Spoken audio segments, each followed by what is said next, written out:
Hi అండి, మన వంటిల్లుకు స్వాగతం. ఈరోజు మన వంటిల్లు మన రెసిపీ బీరకాయ పచ్చెనగపప్పు కర్రీ అండి.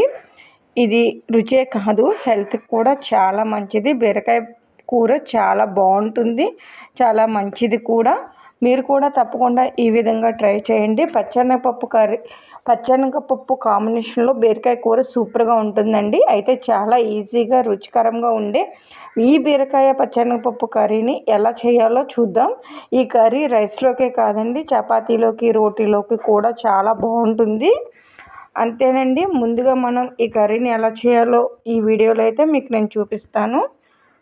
ఫస్ట్ టైం మన ఛానల్ ఎవరైతే చూస్తున్నారో ఛానల్ని సబ్స్క్రైబ్ చేసుకొని వీడియోకి ఒక లైక్ వేసుకోండి. ఇప్పుడు వీడియోలోకి వెళ్ళిపోదామా. ముందుగా బీరకాయని ఇలా పీల్ తీసుకోవాలండి. ఈ తొక్కలను వేస్ట్ చేయ అవసరం లేదు. దీన్ని ఒక పచ్చడి చేసుకుందాం, అది మీకు నెక్స్ట్ వీడియోలో షేర్ చేస్తాను. ఈ తొక్కలను పక్కన పెట్టేసుకొని నేను పచ్చెనగపప్పుని ఒక గిన్నెలో వేసుకున్నాను, ఈ గ్లాస్తో అన్నమాట.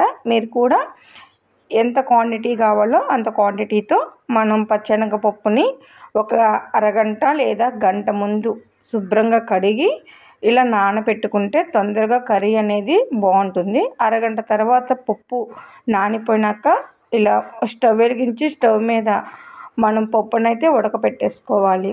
చూడండి, మరీ మెత్తగా ఉడికిపోకూడదు, ఇలా కొంచెం బద్దగా ఉండేలాగానే ఉడకబెట్టుకోవాలి. ఇలా నానబెట్టుకొని పప్పుని ఉడకబెట్టుకోవటం వల్ల తొందరగా ఉడికిపోతుంది. వర్కింగ్ ఉమెన్స్కి అయితే ఈ టిప్పు చాలా యూజ్ఫుల్ అవుతుంది, తొందరగా ప్రిపరేషన్ అయిపోతుంది. అయితే బీరకాయని పీల్ చేసేసుకొని ఇలా ముక్కలు కట్ చేసుకొని పక్కన పెట్టుకోవాలి. తర్వాత ఒక పెద్ద సైజు ఉల్లిపాయ, ఒక 5 పచ్చిమిర్చిని చీలికలు చేసుకొని ఇలా పక్కన పెట్టించుకోవాలి. ఇప్పుడు వీటిని కట్ చేసి పక్కన పెట్టేసుకొని స్టవ్ వెలిగించి స్టవ్ మీద ఒక కళాయి పెట్టుకొని కళాయి వీటెక్కినాక కర్రీకి సరిపడినంత ఆయిల్ వేసుకోవాలండి. బీరకాయ కూరలో ఎక్కువ ఆయిల్ అయితే పట్టదు, అది వాటర్తోనే బాయిల్ అయిపోతుంది. ఇప్పుడు పోపుకి 2 ఎండుమిర్చిని ఇలా మధ్యలోకి విరుపుకొని వేసుకోవాలి. అలాగే 4 వెల్లుల్లిపాయలను చితక్కొట్టి వేసుకోవాలి.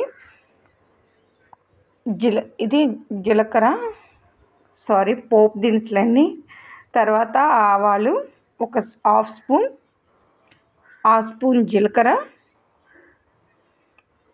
ఇవన్నీ వేసుకొని కలుపుకోవాలి బాగా. వీటిని కలుపుకొని బాగా ఫ్రై చేసుకున్నాక కరివేపాకును కూడా వేసుకోవాలండి. ఒక 2 రెమ్మలు కరివేపాకును వేసుకొని బాగా ఫ్రై చేసుకోవాలి. పోపు బాగా ఫ్రై చేసుకుంటే కర్రీ బాగుంటుందండి.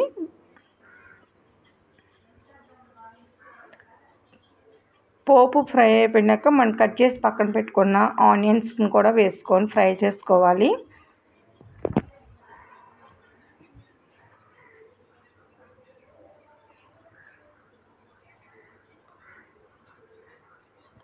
ఆనియన్స్ చూడండి, ఈ విధంగా ఫ్రై అయిపోవాలి. ఇప్పుడు ఇందులోకి మనం పచ్చిమిర్చి చీలికలు ఉన్నాయి కదా, అవి కూడా వేసుకొని ఫ్రై చేసుకోవాలి.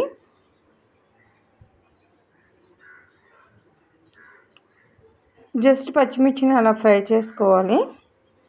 తర్వాత ఇందులోకి మనం చిటికెడు పసుపు, అలాగే టేస్ట్కి సరిపడా సాల్ట్ వేసుకొని ఒకసారి అలా కలుపుకోవాలి.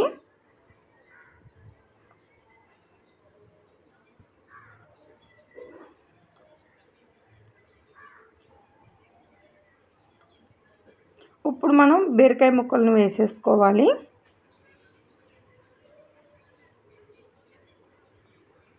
బీరకాయ ముక్కలు ఈ ఆయిల్లో కలిసేలాగా బాగా ఒకసారి కలుపుకోండి.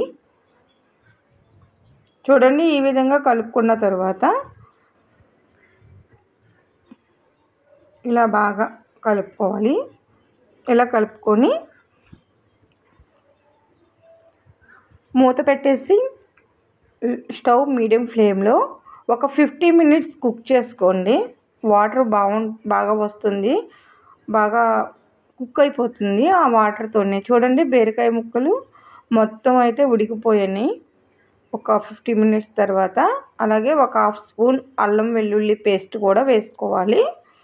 వాటర్ అంతా ఎగిరిపోయిన తర్వాత అల్లం వెల్లుల్లి పేస్ట్ కూడా వేసుకొని బాగా కలుపుకోవాలి.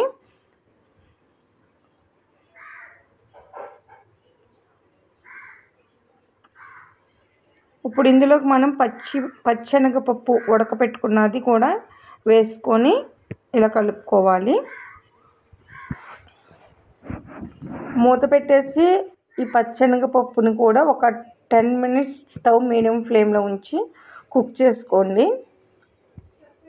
చూడండి, పచ్చెనగపప్పు బీరకాయ ముక్కలు అయితే శుభ్రంగా ఉడికిపోయినాయి. ఇప్పుడు ఇందులోకి మనం రుచికి సరిపడా కారం అయితే వేసుకోవాలి. నేను 2 స్పూన్స్ వేసుకున్నాను, ఎందుకంటే బీరకాయ కొంచెం తీగా ఉంటుంది కాబట్టి కొంచెం కారం ఎక్కువగానే పడుతుంది.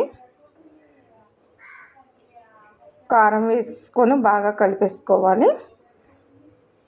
ఇప్పుడు స్టవ్ లో ఫ్లేమ్లో పెట్టుకొని మూత పెట్టేసి ఒక 5 మినిట్స్ అలా కుక్ చేసుకుంటే మనం కారం అది పచ్చివాసన పోయే వరకు కుక్ అవుతుంది. ఇందులోకి వాటర్ కావాలంటే వేసుకోవచ్చు, లేదంటే ఇలానే తినేయచ్చు, అది ఆప్షనల్ అనమాట. అయితే కూర అయితే ఆల్మోస్ట్ కుక్ అయిపోయింది కాబట్టి నేను వాటర్ యాడ్ చేసుకోలేదు. మీరు కొంచెం గ్రేవీగా కావాలంటే వాటర్ వేసుకోండి, బాగుంటుంది. ఓకేనా ఫ్రెండ్స్, ఇప్పుడు ఫైనల్గా మనం కొంచెం కొత్తిమీర వేసుకొని గార్నిష్ చేసుకుందాం. అంతే ఫ్రెండ్స్, ఎంతో ఈజీగా టేస్టీగా ఉండే బీరకాయ పచ్చెనగపప్పు కర్రీ అయితే రెడీ అయిపోయింది. వీడియో నచ్చితే లైక్ చేయండి, షేర్ చేయండి, సబ్స్క్రైబ్ చేసుకోండి. Thanks for watching friends. Bye.